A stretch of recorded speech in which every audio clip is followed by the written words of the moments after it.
Ya, memang menjadi hal yang berat bagi kita untuk bisa mempertahankan apa yang kita jalani di bulan Ramadan begitu memasuki bulan setelahnya, yakni Syawal dan seterusnya.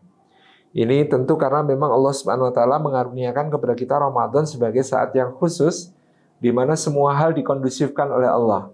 Pintu surga dibuka, pintu neraka ditutup, setan dibelenggu, kita diberikan berbagai macam keutamaan. Maka biasanya Ramadan memang lebih semangat kita, konsistensi kita, aktivitas kita, ya padat semuanya untuk melaksanakan amal-amal saleh. Nah, maka para ulama dulu memang mengatakan hampir mustahil menjadikan bulan Syawal itu dalam kualitas ibadah kita itu melebihi bulan Ramadan. Maka yang pertama catatannya adalah Ramadan yang berhasil bukan dilihat dari Syawal lebih baik daripada Ramadan, tapi Syawal harus lebih baik daripada Sya'ban. Syawal harus lebih baik daripada Sya'ban. Itu yang pertama.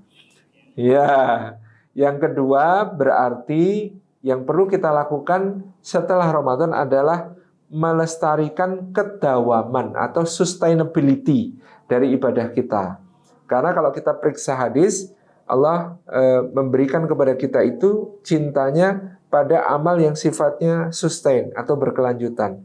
Misalnya hadis Nabi SAW riwayat Imam Muslim, ahabbul a'mali ilallahi adwamuhu wa in qalla.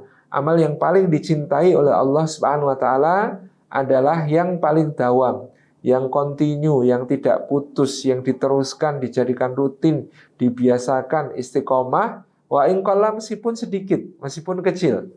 Nah, maka misalnya begini, kita selama Ramadan berhasil qiyamul lail setiap malam, melakukan ibadah sholatul tarawih, bahkan nambah tahajud dan juga witir.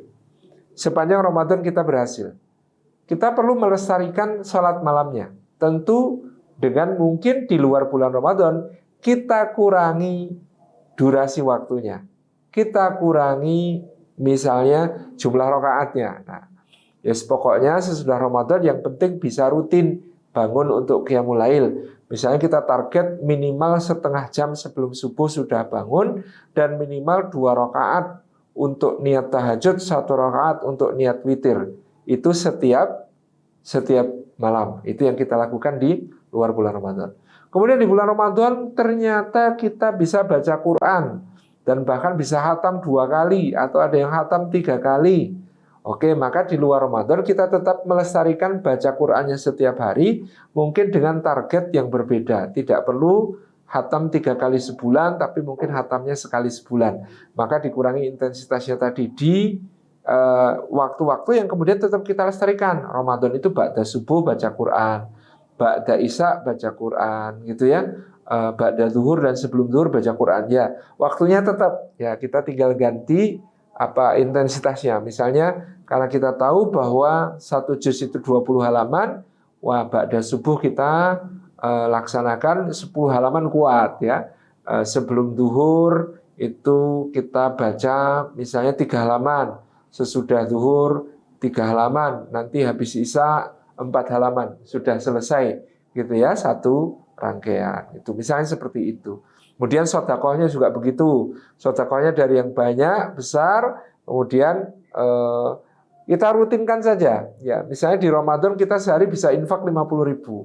Oh, nanti di luar Ramadan kita infak harian jadikan 5.000. Tapi terus intens. Itu insya Allah akan menjadi kebaikan. Wallahu a'lam bishawab.